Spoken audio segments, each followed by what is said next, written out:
Here we are still at the show, and we're here, and it's kind of a bit of a reunion, Aaron, because 3 years. I judged Pitch the Press in 2019, and you guys won at A2Z Drones, so that was great. And here we are again. You should have like elephants and stuff, a big triumph, And we had a startup booth. It was more of a podium at that time. That's right. And now we've moved on to the 20 by 20. So right. All right. There you go. And now we've got two different products. Yes. So we're here with Aaron Zhang, who's the CEO. And Evan Hertafeld, who's the CTO.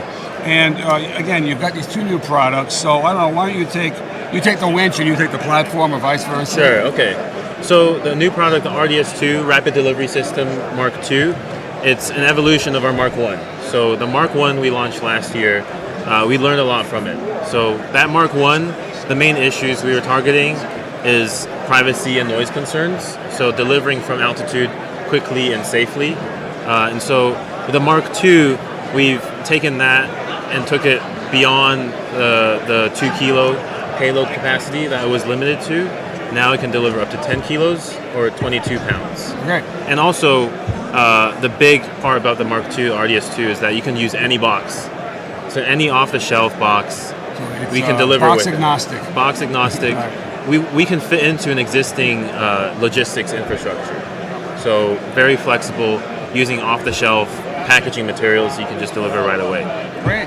And so, I mean, just, the question, what's the competitive advantage? Why is it better, different, whatever? So the RDS1 was like the first of its kind. Now the RDS2, there are several other competitors out there. I would say the main advantage is the versatility around it. It can be fitted to any Mavlink drone. Yep. And it's modular, it's small. We can deliver using any box. We also have a generic manual release hook that you can pick up a tote, backpack for a search and rescue. Right. And so the auto release is really the most special part. Great. Like any box. And how much will it lift? So up to 5 kilos. Okay, great. 11. Okay. And another... Go, please. Yeah, I think the broader competitive advantage of delivering in a winch space, I think, is important to not overlook. Because certainly, you might shop around winch to winch, but if you make the decision to deliver from altitude, you're immediately going to do a lot better in terms of public perception. Your cameras, your propellers are way far away from people, and it vastly opens up doors for like how many different places you can deliver to. So the places you can land a drone are much fewer and far between than the places where you can hover 100 feet above. Right. And so you also save a ton of battery life. You don't have to drop and then climb. Right. So time savings, logistical savings. We think there's a lot of key niches that'll only be served by a winch delivery. And who are you targeting? So when people think of drone delivery, it's residential delivery is the first thing that people comes to mind. But we also have a lot of other sectors, inter-site transport. So there's some customers who are doing like a big factory and they have parts that need to be moved around and to save on downtime. Right. There's shorter ship. So we have a customer called Unmanned in Norway. They're doing oil rig parts deliveries. And we also have search and rescue. So in Canada, there's a customer that's doing like mountain search and rescue missions. Fantastic. And we also have some defense, and obviously there's the residential use case. Yeah. And that's kind of interesting. You get up close and personal with people, right? The nice thing about being able to serve different industries is we get to see how the product interacts in different environments. Some people want pickup, some people just want automated drop-off, some people want just any box, some people just want like a tote. Which, aside from placing your products, becomes a developmental opportunity to see what works best. I mean, us as a company, like we're both engineers at heart, but we also, we want to design this for people. Yeah. Back to it's not a science fair, right? No. Like especially for residential, we can solve this engineering challenge, deliver from altitude, but if at the end of the day the people who are living there are against the noise or they find it invasive, then it's not going to ever scale. Right. So, and afraid something's going to drop in their head. The winch is our current manifestation of that mission. Mm-hmm. Going forward, we do have a pipeline of products that will take that mission further. But yeah, like great. the any box is kind of what we're most proud of at the moment. That's so great. It's like BYOB, bring your own Bring your box. box, right. And tell me about the RDST. Yeah, so one other big thing that we learned when we were making the rounds with our first delivery winch is that not everyone has a commercial grade heavy lift industrial drone lying around. And so for us, we wanted a way to make it even more accessible. Like certainly the winch is easy to use, but if you don't have a flight platform ready to go, you know, we would have some recommendations. Sometimes we would buy off the shelf drones and retrofit them. But when it came down to it, we realized we could get a lot more out of this winch if we build a drone to suit its specs. And we wanted it to be versatile as the winch. We wanted it to be affordable, and we wanted it to be robust for a wide variety of use cases. So we built the RDST. It's an octocopter. It's got 8 rotors for redundancy. We've got some world-class avionics with redundant sensors. We have 8 arms gives us redundancy in the motor side as well. So there are very, very few situations that will actually bring this thing down.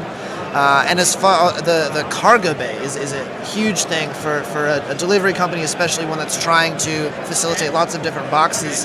Most folks, they'll put in a biggest thing they'll put under there is a LiDAR or something, a chunky LiDAR. But for us, we want something big. So our cargo bay, we've got our arms really wide spaced, and we've got a lot of room under there for a box. And short of those key design decisions, we just made it as simple and straightforward and easy to use as possible. And are you getting adoptions already, or is it new? We've got a lot of interest. It's just hit the shelves, but we already have a lot of interest. So this product is an answer to a lot of what our customers were wanting. So they were on the M600, and some of them had their own heavy lifts, but they wanted something that's more tightly integrated with the winch, and also designed for work. So they were looking at comparing the cost of delivery against a truck. And so, obviously per delivery, the battery depreciation, all the rest of the equipment, how easy it is to maintain, that all has to, come into play. So the RDST is our answer for, a cargo drone designed for work. Right. And it makes it more of a one-stop too as a company. Yeah, right? yeah. Great. So listen, this is great. Anything else you guys want to add, or what's happening?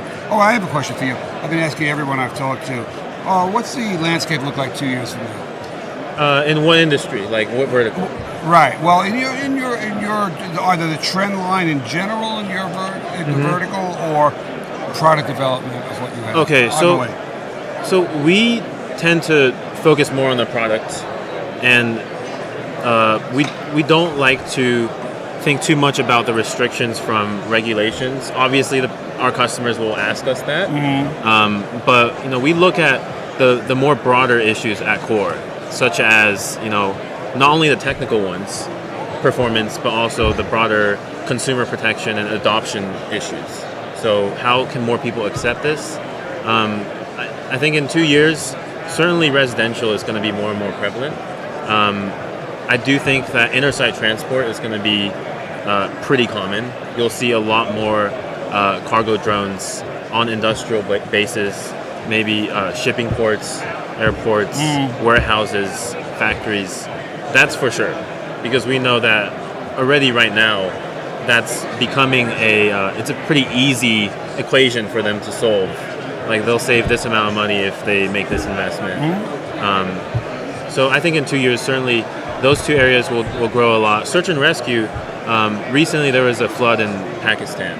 A horrible one, yeah. Yeah, so we've been talking to some people there to prepare for the future, and how do you, if the village is blocked off, how do you get supplies to them? And using a drone is way cheaper than using a helicopter. Sure. So there's a lot of areas and there's a lot of trends. I think that search and rescue, residential, intersite, defense as well. We are certainly focused on the other categories, but we've seen a lot of interest from defense. Right. Great. And any thoughts from you on where will we be? I guess speaking to the technology side, Sure. I expect we'll see a lot of convergence. Right now, there are lots and lots of options for flight controllers, a vast variety of airframes, and it's very, very exciting. But if we're being realistic, the marginal gains that a few people will find with some key innovations will begin to spread, and the success stories will start to look more and more similar to one another. Once people find successful solutions, those solutions are only going to get cheaper and better. So I expect both in terms of avionics, in terms of airframe styles and sizes. Certainly there will always be a different drone for a different use case, but I think within each niche we'll start to see things looking a lot more similar to one another. I can't say what that looks like, because if I did, I'd be making it today. That's right. But I think, as you know, this is a wonderful phase of exploration, and I think we're going to be kind of missing these days as things start to standardize and optimize. Well, that's great. Well, having been there, a little bit of like a god uncle or something at the Pitch to Press thing, I wish you all the best of luck. Oh, thank you. So thanks for coming over. Thank you. Yeah. Okay, thanks a lot. Appreciate your time. Mang, we in business?